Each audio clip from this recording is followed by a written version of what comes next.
Hello student, स्वागत है आप सभी का एक बार फिर से हमारे इस यूट्यूब चैनल में। आज की इस नई वीडियो में हम बात करेंगे आप सभी के लिए बैग के 174 सब्जेक्ट कोड के बारे में। यानी सब्जेक्ट की बात करें तो हम सतत सतत विकास, जिसे हम सस्टेनेबल डेवलपमेंट कहते हैं, इसके बारे में डिस्कस करेंगे।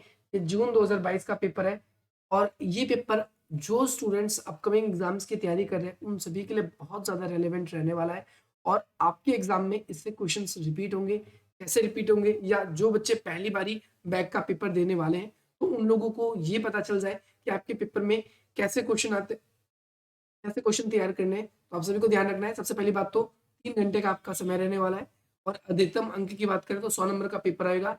अब आप बहुत सारे स्टूडेंट्स इस बात पे कंफ्यूज होंगे कि हमारे कुछ तो हमने जो असाइनमेंट बनाए हैं वो भी 100 नंबर के हैं और जो पेपर हो रहा है ये भी 100 नंबर का, क्या हमें 200 में से नंबर मिलेंगे? जी नहीं। जो ये 100 नंबर का आपका पेपर है ये आपका 70% में काउंट होगा। यानी इसको हम 70% में मान के निकालेंगे, ये 70 नंबर का माना जाएगा। 70% जितने भी मार्क्स आएंगे, जैसे 100 में से आप लोगों के मान के चला मैं 80 मार्क्स आ रहे हैं, इसका 80 का हम 70% निकालेंगे। 0 से 0 खत्म, 0 से 0 खत्म, 7 8 56, या फिर आप कह सकते हो कि 8 7 56 या फिर 8 7 जा 50, है ना? तो ये आप सभी देखेंगे कि 56 नंबर आप सभी के यहाँ से लगेंगे। और जैसे असाइनमेंट है, असाइनमेंट में आपके कितने परसेंट में होंगे? जब ये 70% में काउंट हो रहा है तो ये 30% में काउंट होंगे। 30% में कैसे काउंट होंगे? जैसे 100 में से आपको असाइनमेंट में मान के चलो जनरली, क्योंकि बहुत से टीचर दे देते हैं और बहुत से नहीं देते। तो जैसे फॉर एग्जाम्पल के तौर पे हम देखते हैं कि इसका 30% निकालना है। हमें कितना निकालना है? 30%। 100 नंबर का, तो जैसे आपको कितने नंबर मिले? आपको 70 मार्क्स मिले। कितने मिले? 70 मार्क्स मिले। 70 मार्क्स, 70 मार्क्स मिले 100 में से। इसका 30% जब हम निकालेंगे तो 30%, 100 का 30% 30 हुआ।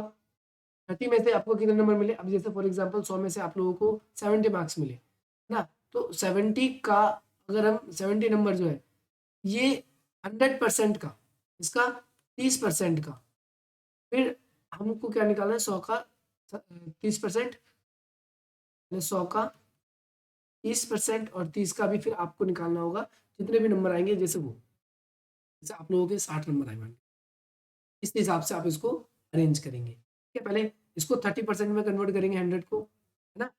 100 का 30% निकालेंगे। अब जैसे 30 आ गया, अब 30 का भी कितना निकालना होगा आपको? जैसे 60 नंबर आपके आए तो इसका भी 0 से 0 खत्म, 0 से 60 नंबर अगर आपके आते हैं असाइनमेंट में तो आपके 18 नंबर लगेंगे। 18 नंबर यहाँ से लगे और 56 नंबर यहाँ से लगे। 18 और 56, इस तरीके से आप इसको टोटल करोगे, 14 का 4 हाथ से लगी है, आप लोगों के 74 नंबर काउंट होंगे इस सब्जेक्ट में। टोटल ओवरऑल जब आपकी परसेंटेज आएगी तो ये आपको ध्यान रखना है। और इसके अंदर आपको 5 ही क्वेश्चन करने हैं पूरे पेपर के अंदर। बोलोगे 5 ही क्वेश्चन करने हैं? जी हाँ, सिर्फ 5 ही क्वेश्चन करने हैं। और आपका जो पेपर होगा ये आप सभी को ध्यान रखना है कि आप किसी एक लैंग्वेज का यूज करेंगे, या तो हिंदी लैंग्वेज का यूज करेंगे या फिर आप इंग्लिश लैंग्वेज का, दोनों में से किसी एक लैंग्वेज का। और इसमें यूनिट वाइज आते हैं कई बार पेपर। आपको यहाँ पर नोट में आपके लिए लिखा आता है कि हर यूनिट से ऐसे 2-2 क्वेश्चन करना अनिवार्य है, एक क्वेश्चन करना अनिवार्य है, इस तरीके से। पहला क्वेश्चन आप सभी की स्क्रीन पर आ चुका है। सतत विकास का क्या अर्थ है और उसके स्वरूप की चर्चा कीजिए। सतत विकास आखिर होता क्या है? सस्टेनेबल डेवलपमेंट जिसे हम बोलते हैं। ये देखो 20 मार्क्स का क्वेश्चन है। अगर आप स्कूल के अंदर स्कूलिंग स्टूडेंट थे, जब आप 6 मार्क्स के लिए आप 1.5 पेज भरते थे ना, 1:2, 1.5 पेज भरते थे, अब इसका 3 गुना कर दो आप, तो आपको कम से कम अब 4 पेज तो भरने ही पड़ेंगे। मैं आप लोगों को बता दूं, एक क्वेश्चन के लिए 4 साढ़े 4 पेज, 6 पेज तो आपको एक क्वेश्चन के लिए भरने पड़ेंगे। सबसे पहले इसमें अर्थ पूछा है, तो सतत विकास है क्या? जैसे इसे अंग्रेजी में हम सस्टेनेबल डेवलपमेंट कहते हैं, सतत पोषणीय विकास, वही हम इंग्लिश में सस्टेनेबल डेवलपमेंट कहते हैं। इसका सतत जो है, सतत का मतलब होता है लगातार। क्या होता है? लगातार।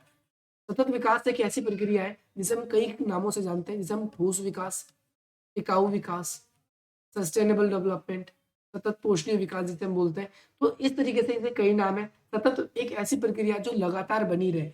ऐसा नहीं है कि आज हमारे पास में जो लिमिटेड संसाधन है उसका उपयोग इस तरीके से करें कि आज तो हम पूरा विकसित कर जाए, बहुत विकास हो जाए, लेकिन आने वाले टाइम पे हमारे विकास रेट ना बढ़े तो हम बाकी देशों से धीरे धीरे क्या होते जाएंगे? पिछड़ते जाएंगे। बाकी देश जो है वो राइज करता जाएगा। तो ये ध्यान रखना है। सतत विकास के आर्थिक घटक कौन कौन से हैं? तो संसाधनों का उपयुक्त रूप में यूज करना आप सभी को ध्यान रखना है।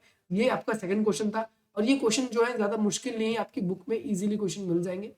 या तो आप बुक से इसको कर सकते हो, बाकी आप अगर अभी, क्योंकि आपके एग्जाम में कुछ दिन बाकी है, आप अभी हमारे चैनल के साथ जुड़ सकते हो। बाकी जैसे जैसे मैं आप लोगों के लिए अलग अलग टॉपिक्स आप सभी किए हैं वो बुक्स के हिसाब से मैं लेकर आता रहूंगा और आप लोगों को पढ़ाता रहूंगा, समझाता रहूंगा, क्या चीज़ है कैसी है वो आपको समझ में आती रहेंगी। तो इसके आर्थिक घटक की बात करें तो संसाधनों का यूज है या फिर परिवहन, सतत विकास को क्या प्रभावित करता है, परिवहन हो गया, अलग अलग चीज़ों को विकास प्रभावित करता है, जैसे फॉर एग्जाम्पल वहाँ की श्रम शक्ति भी प्रभावित करती है, ये भी ध्यान रखना है। सामुदायिक क्षमता निर्माण और मानव विकास दृष्टिकोण, इसका किस प्रकार का दृष्टिकोण है इसके बारे में आप सभी को ध्यान रखना है। तो समुदाय का ही विकास क्या होगा, सतत पोषणीय विकास। अगर एक व्यक्ति केवल अपना विकास कर रहा है और उसको हम विकास की दृष्टि से देखें तो ऐसा बिल्कुल भी नहीं होगा, वो विकास कभी कहलाएगा ही नहीं, विकास कभी माना जाएगा ही नहीं। तो विकास एक ऐसी प्रक्रिया है जो लगातार बनी रहती है और उसके अंदर किसी एक पर्टिकुलर व्यक्ति का ही नहीं बल्कि पूरे समाज का सर्वांगीण विकास होता है।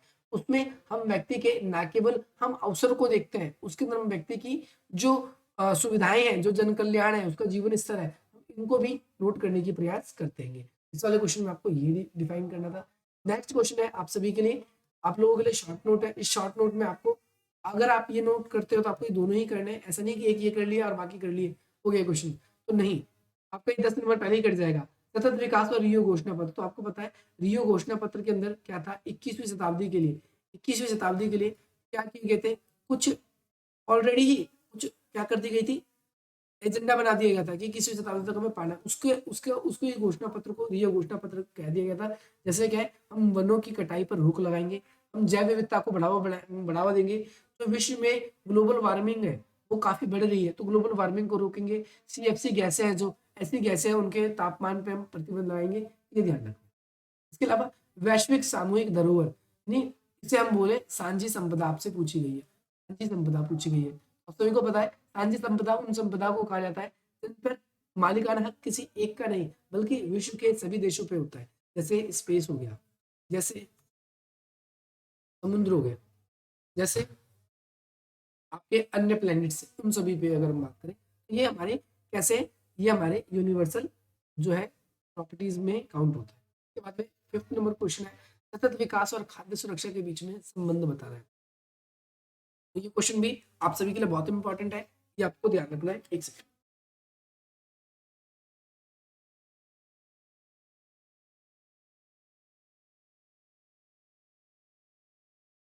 सतत विकास क्या है आपको ये डिफाइन करना है। इसके बाद में खाद्य सुरक्षा के बीच में संबंध क्या है, जैसे आज जिस हिसाब से जनसंख्या बढ़ रही है, जनसंख्या बढ़ने के कुछ दुष्परिणाम हो रहे हैं, जिसपे से सबसे पहला है खाद्य सुरक्षा।